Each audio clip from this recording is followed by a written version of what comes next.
Coach Mike Johnson has had an incredible hockey career as a player, coach, and educator. He has coached the junior, university, and international level, including serving as head coach of the Pittsburgh Penguins. He also won 2 gold medals at the Team Canada World Junior Championships. Coach Johnson has spent decades studying and teaching the game of hockey, and today I'm really excited to learn from his experience and get through his thoughts on coaching, hockey systems, skills, and what it takes to succeed at the highest level. Coach Johnson, thank you so much for joining me today. Yeah, sure. I'm excited to go through the interview. Yeah, thanks. You started your career as a player and eventually became a coach. Can you take us through your journey from playing hockey to becoming a professional coach? Well, I grew up close to where you are in Dartmouth, Nova Scotia, and years later, a couple miles down the street were McKinnon and Crosby. But when I came up as a player, there weren't as many opportunities in major junior, so a lot of kids that I played with went on to university at 18 years of age. So that's exactly what I did. I wanted to continue playing hockey after high school and junior, so I went to Acadia University, played for 3 years, obtained my first degree in physical education. And then, like everybody else, you want to continue playing. I had an opportunity to go to Brandon University and finish my education degree because I wanted to become a teacher. That was my goal. And playing at Brandon University for a coach named Andy Murray, who went on to coach in the NHL for several years, coached with me in several world championships. We became close friends when I was his captain of the Brandon University team. And we had one of the best teams in the country for 2 years. It was really exciting. But again, you get to a point and you have to make decisions what you want to do. And so I really wanted to teach. I thought eventually I might coach. So during my last few years of playing, I observed my high school coach, my university coach at Acadia, Andy Murray at Brandon, what they did, how they did things, because I think teaching and coaching are very similar. And then I was offered an opportunity to get my first coaching job when I was 23 years of age. Wow.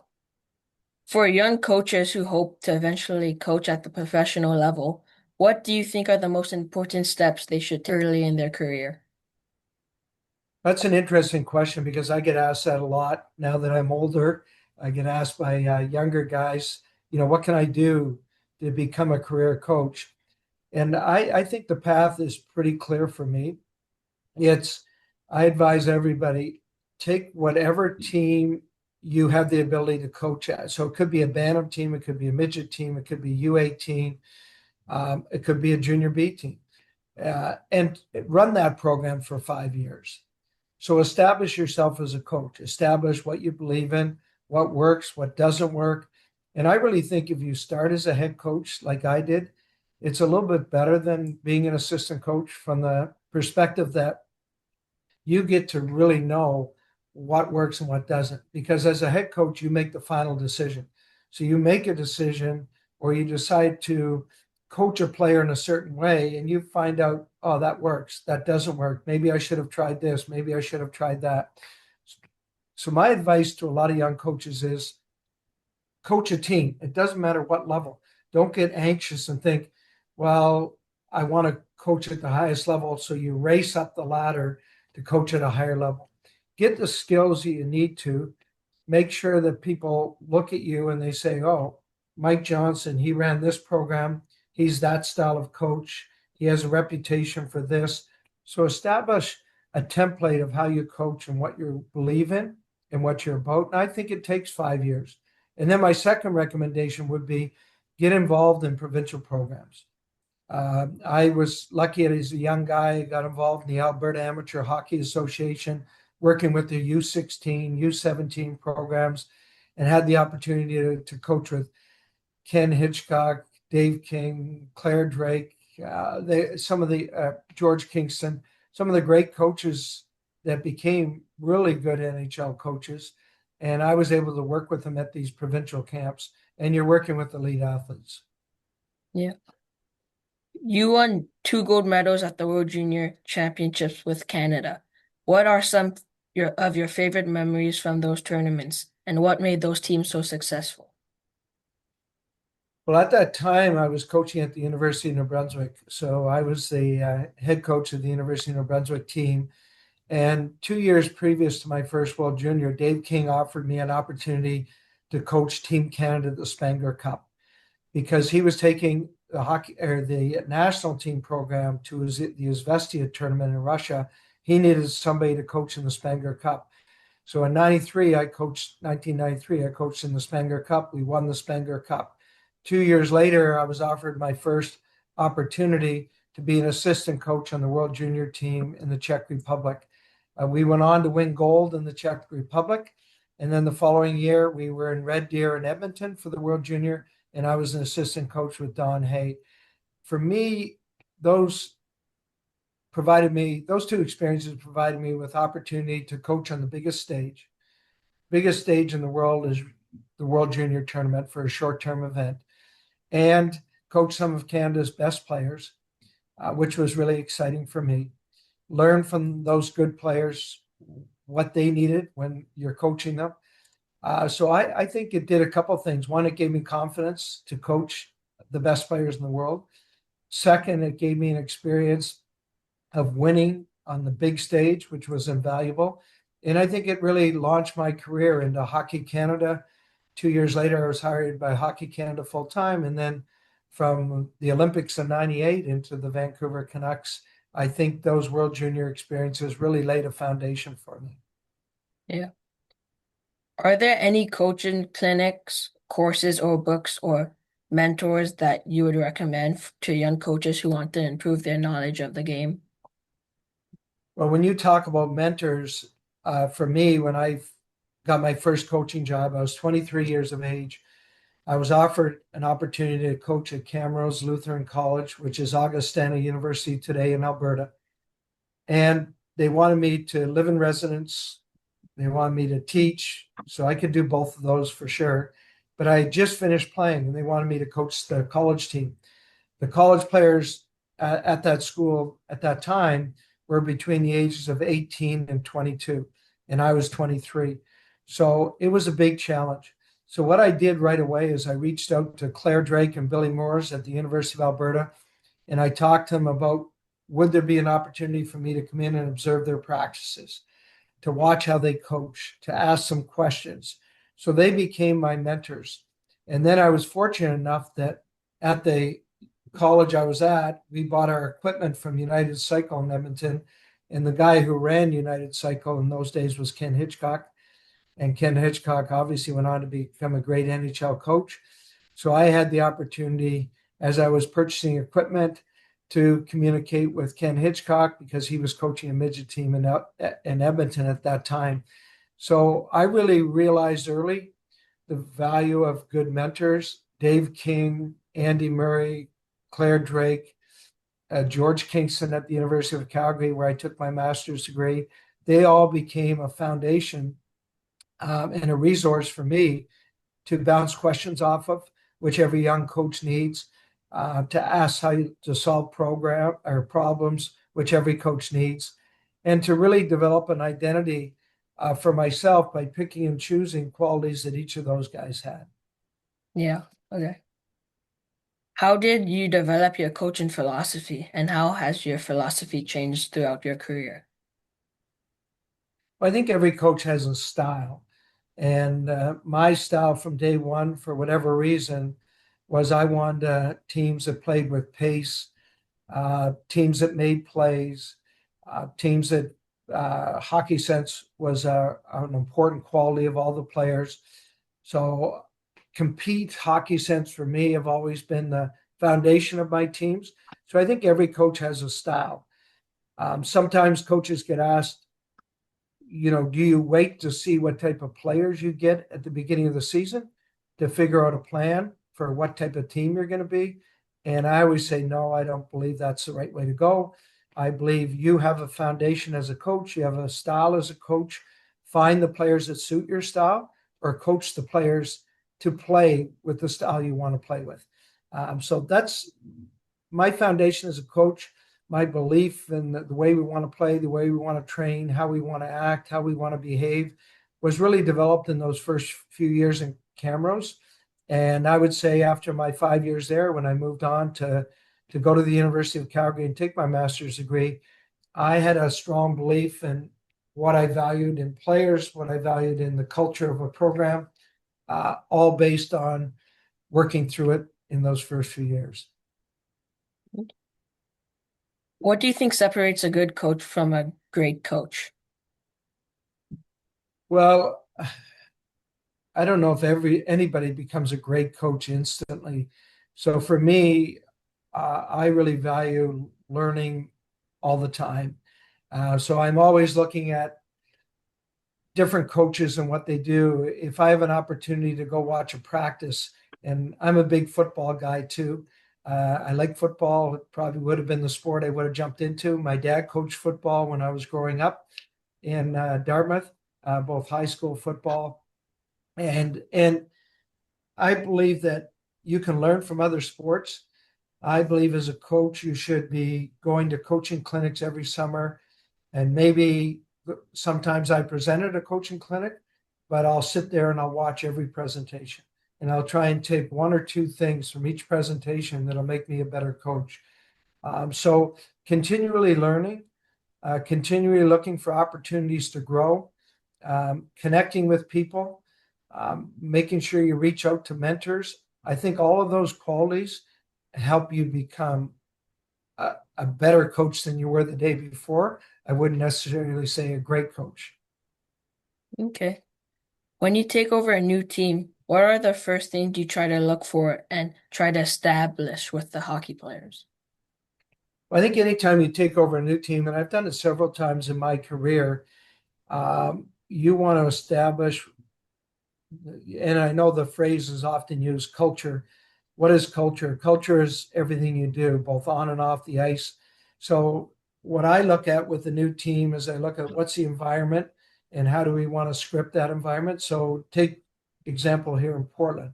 So, when I came into Portland, we had players that were on the team, that had been selected to the team, had been drafted to the team. But when Travis Green, Kyle Gustafson, and I came in to take over Portland, what we focused on was how we trained. We hired a full-time strength and conditioning coach. How are we going to train? How important that was. We hired a full-time academic advisor. Schooling was going to be very important, that the players pass, that they go to school every day. We took a look at the billets. We went to visit every billet home to see where the players were living and make sure it was the right type of home that parents would want to send their kids to. We took a look at the community involvement. Our players are young. We want them out and active in the community of Portland. So basically, what we did is we spent all of our time in the first few months focusing on everything but hockey because we knew hockey would take care of itself. We knew we could coach these players. We knew we could develop a good team. But if you don't take care of everything around the team and make sure that the players understand when they come into a program, there's more than just how you play and perform on a Saturday and Sunday. It's how you practice, how you train, going to school, making sure we have good kids that when they're in restaurants, they're in hotels, the way they behave, the way they act. I want to hear positive reviews from the people that interact with them. So it's everything around the team. When you first take over a program, that's what you should focus on. In your opinion, what are the most important skills hockey players should work on if they want to reach the highest level? Yeah, so we ask our scouts, right now we're looking at 2012 players for this year's WHL draft. Last year we drafted 2011 born players.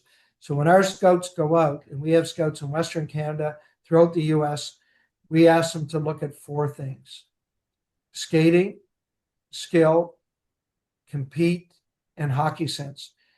And if they evaluate those on a scale of 1 to 5, 1 being low, 5 being top. So we give them video examples of what those skills look like. Then the fifth category is want. How bad does the scout want that player? And so it reflects the player's character. So the scout says, I love this player. I want him to be part of Portland's team in the future because he's a captain. He behaves in this way. He's got great work ethic. He's just a good, solid leader. So we give them that fifth category on a 1 to 5 scale. So a top player would get 25 out of 25. Nobody ever gets 25 out of 25. But the separators for us and for me is hockey sense and compete. So if the players are all equal on every other category, hockey sense and compete are the ones that we will make a decision that that's the player we want. And I believe those are two of the most valuable attributes that we can give our coaches to work with every day, where they can take a player from here to there. If they have hockey sense and compete, you can do a lot with them. And those are probably two of the harder qualities to develop. How important is hockey IQ compared to physical skills such as skating and shooting? Well, as I mentioned in the previous comment, I think hockey sense is paramount. And for me, what I want to stress with a lot of young coaches is, how do you develop hockey sense? It's really about, when I go to watch a game and I watch a player with hockey sense, the game is quiet. It's very calm. Everything looks under control. When I look at a player that's lower on the hockey sense scale, everything's rushed, everything's hurried. And so I can watch a game with players that are 12, 13, 14 years of age, and I can see hockey sense right away. And the way to develop it in practice is to get players, wherever they are on the ice in practice, whenever they're going for a loose puck in practice, to scan the ice, to look left, look right, check your shoulder, gather information. If players gather information and they don't hurry to get a puck and then turn around and try to figure it out, they will be smarter. And the more they do that, the more often they do that, and the better skills they have, like puck protection, to buy them time to look around, the better players they'll be. What are your two favorite offensive zone entries, and what makes them effective? Well, I'm a big possession guy. So after games, I always look at our possession entries. And I think there's a time and a place to chip it in, to dump it in. But you have to make sure, if you're chipping it in or dumping it in, that you're putting it in a spot for recovery. The one attack that I really like is when a player comes up the middle of the ice with the puck and you kick the puck wide. So you kick it outside and then you drive through. This player comes in the zone with the puck. That player comes in the zone, dot line, and now you've got a lot of options.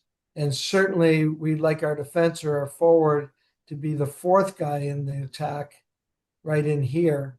So when I look at this, I say this will give you the most options if you can attack like this. If you can attack through the middle, kick the puck wide, that puck carrying the outside over here now has all the options that he wants.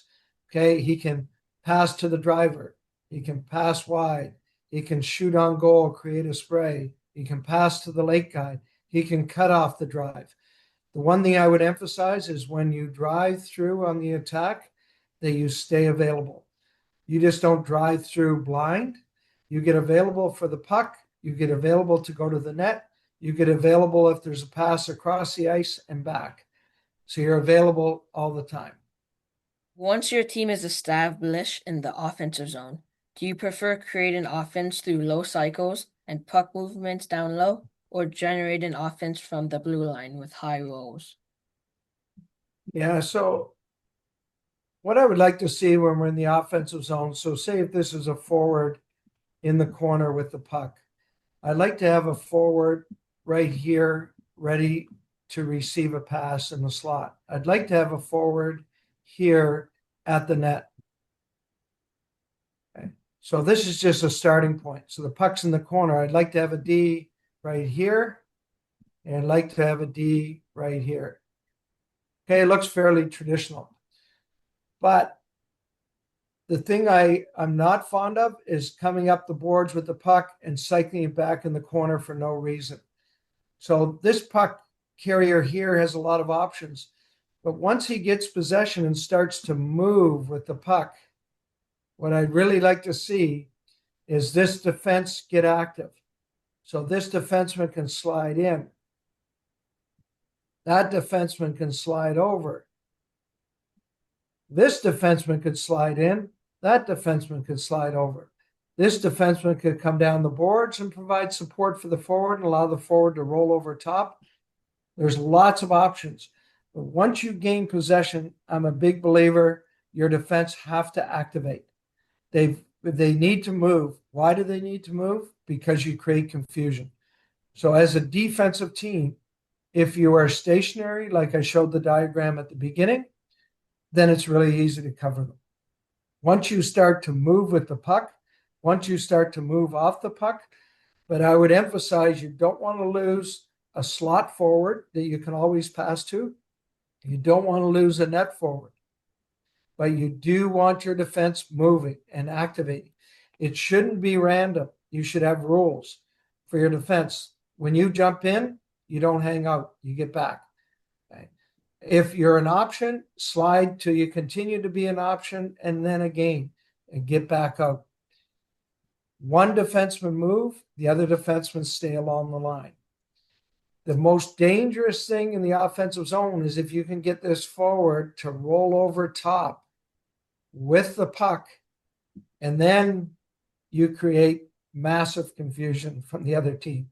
It's the hardest thing to defend if your forward can move over top. So sometimes your defense sliding in and the other defense sliding over. What they're doing is creating an illusion that they're going to get the puck, and all you're trying to do is create an opportunity for the forward to roll over top. What offensive zone forecheck do you prefer, and what makes it effective? Well, I think, and I know we're going to talk about the neutral zone. I think a lot of coaches they're overwhelmed with, should I have a 1-2-2? Should I 1-2-2 wide, 1-2-2 skinny, a 2-1-2, a 2-3 forecheck? They get so focused on numbers and positions. I'm just going to tell you a couple key principles on the forecheck. The most important thing is your first forward gets in quick. He gets on the puck. He creates a loose puck with a good stick on the forecheck.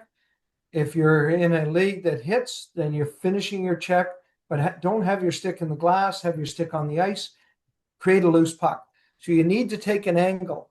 You can't just go straight at the guy. You need to take an angle, and preferably the angle should be where you're trying to cut the player off from going behind the net with the puck. So you take that angle coming in. Then your next four checkers, F2 and F3, really all they do is respond to what F1 does. So if the first forward going in is going to get a hit, then you want second support right away. Third guy, stay high, above. So that guy's got to stay above. If the puck is moved, this guy will come in. And what do you want the other guys to do? Recover above. So for me, forechecking is very simple. First guy in, get in there as fast as you can.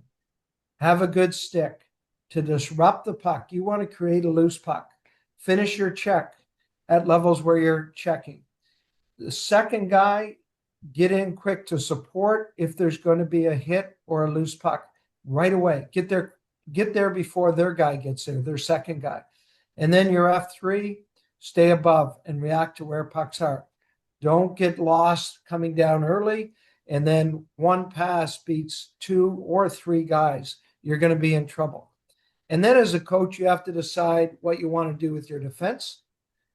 As they come up into the play, my thinking with defensemen is that if there's a puck that goes wide rim or a double bump, your defense will pinch.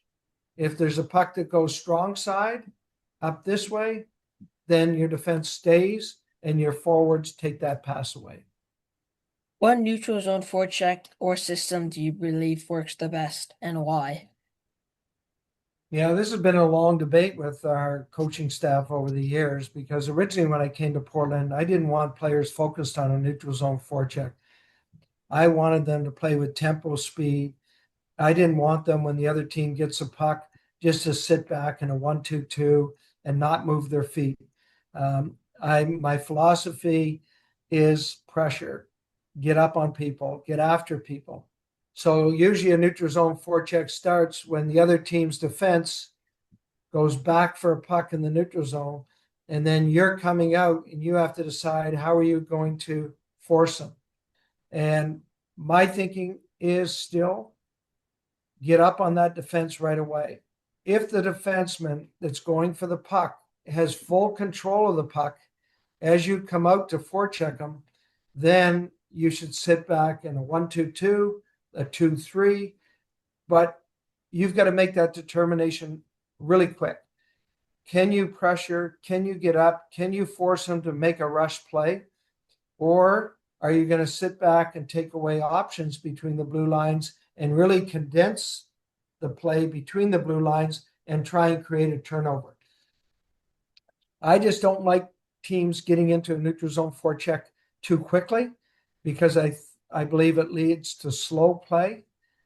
But I also know that turnovers in the neutral zone that result in transition plays are really effective in getting scoring chances. If you can turn the puck over in the neutral zone and attack right away within the first 2 or 3 seconds, you're going to get an odd man rush. You're probably going to get a scoring chance. What defensive zone coverage do you prefer, such as box plus one, man to man, or another system, and why? Yeah, I've been pretty set on defensive zone. Is that if the puck's in the corner, I like a D. I like our center. I like a D strong post. I like our wingers here, right here. And what I do for the wingers is try and give them some guidelines. In most Canadian rinks, there's a ringette line across here where I tell the wingers when they come back, they stop on that ringette line and they slide across that line back and forth in coverage, depending on where the puck is. Okay. Down low, it's in layers. We've got a layer here, we've got a layer there, we've got a layer there.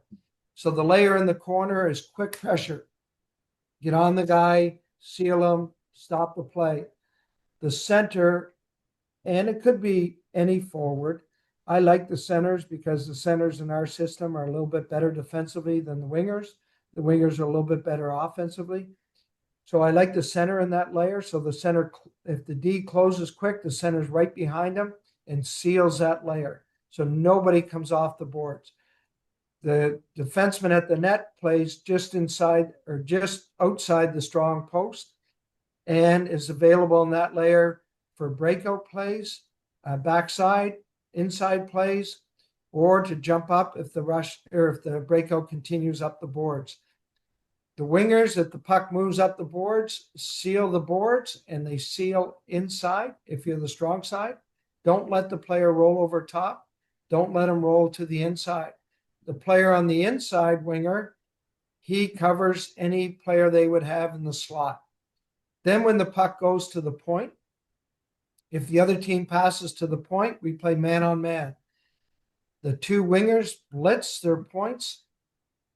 The forwards or the center down low and the two defensemen, they box out the other team's forwards and don't let them get to the net. So it's a combination, a hybrid, I guess you would say, of layers down low. When the puck goes high, man on man. That's what I feel is one of the more effective systems. But again, no system is perfect. It's all in how you teach it, and it's all in how the players execute. If the players execute it well, any system will work. Well, it's a little bit of a hybrid. I know some teams go to man on man. I think for me, I love to play against man on man teams because I think there's just so many options. Once you start to create motion, the other team's defense or end up covering at the blue line, and you're in a lot of trouble. So, but again, Carolina plays basically a man on man, and they're very effective. It's a hard system to play defensively, though. You've coached players at many different levels, from young players to NHL superstars. What is one thing that the best players you have coached all have in common? Well, originally when I started coaching, remember I said I was coaching players almost the same age as me when I first started, and I had no coaching experience. I was trying to learn from my mentors. So it was pretty intimidating. And then as I moved up, coaching world junior players, some of the best players in Canada, against some of the best players in the world. And then obviously the Olympics, the NHL, you're coaching the best players in the world. So each level, it was a little bit intimidating. But what I found that every player wanted to know was, how can I get better? How can I stay in the game? How can I extend my career? So if you as a coach can help them in those ways, and it may be mental, physical, off ice, on ice, small little skill drills, tactically, watching video with them. There's a lot of different ways, but if the player believes that you as a coach can help him perform better, they're all in. They're all in. It doesn't matter if it's the best player in the world or it's a player just starting out. They're all in if they feel that what you're showing them, what you're teaching them, the time that you're engaged with them is going to help them stay in the game, prolong their career, um, become a pro for an extended period of time, then they're going to be all in on what you're teaching. Who do you consider the greatest hockey coach of all time and why? I've had the good fortune over the years of interacting with coaches at all level, and I've taken different things from different coaches. I respect different things in different coaches. Um, and as I mentioned earlier, I'd have to go back to my very first coaching experience. I thought Claire Drake at the University of Alberta was a great coach. I think he was the Scotty Bowman of that era. And I know Scotty Bowman really well. He's an amazing person. He's got a great memory for the game, and just understands everything about the game and about the people involved in the game. But Claire Drake was the ultimate teacher. I thought he developed championship teams every year. Teams looked similar, so it showed that he had new players every couple of years at the University of Alberta, but the teams always looked the same. So he did a great job teaching, a great job implementing his culture. So I had a lot of respect for him as a coach. So I would have to say that both him and Scotty Bowman would be two of the best. Okay. If you could build an all-time team using players from any era, who would you choose for your starting lineup? Three forwards, two defensemen, one goalie. Yeah, that's always an interesting question for everybody that's been involved in the game. Um, so when I think about that, I would have to divert to when I first came into the NHL in 1999 until today. I'll take my team from that era because I know the players, um, both personally, a lot of them, and I know them as athletes. So I would have to say that I would take Kopitar, Crosby, and Marcus Naslund as a line. When I first coached Anze Kopitar in LA, he was 19 years of age, just coming in, one of the smartest players, one of the best two-way players I've ever seen. Sidney Crosby, one of the most driven players I've ever coached, focused, driven, all about winning. Just an exceptional person and athlete. And then Marcus Naslund in Vancouver, when I had Marcus, he could score, he could create, an exceptional leader, exceptional person. Then on the back end, I know it may be probably everybody's answer to defense, but when I look at defense, the way I believe the game should be played, I love Makar and I love Quinn Hughes as players. I just think they're exceptional players. And you might say, well, if you're building a defense, you've got two highly skilled, highly dynamic guys. One's bigger, one's smaller. So I'm good with that. I don't mind creating. I don't mind taking charge with the puck. And those guys have the puck all night long. And then in goal, I had the good fortune of coaching against Patrick Waugh. And I had the good fortune of coaching him in the Olympics in '98. very driven, very focused, great goaltender, but would do anything to win. And I just think that you want your goaltender to be that engaged, that focused, that driven. And he was an exceptional goaltender. Yeah. Well, thanks for the interview, Mike. John. Well, thank you for doing it. And again, I compliment you on the initiative you have for a young guy to try and reach out to people and learn a little bit about the game. I remember when I went to Camrose to coach my very first coaching job. At the end of my first year, I wrote, I think it was 10 NHL teams, and I said, I think I'm ready. I think I'm ready to coach at a pro level. If you're looking for an assistant coach, and I had only coached 1 year, but I thought, hey, I want to reach out to these guys. I want to connect with these guys. So I think what you're doing is outstanding. And hopefully in 5, 6, 7 years, you get to be a head coach of a team. And then hopefully in the future, you get to coach some of the best athletes like I've had the good fortune of coaching.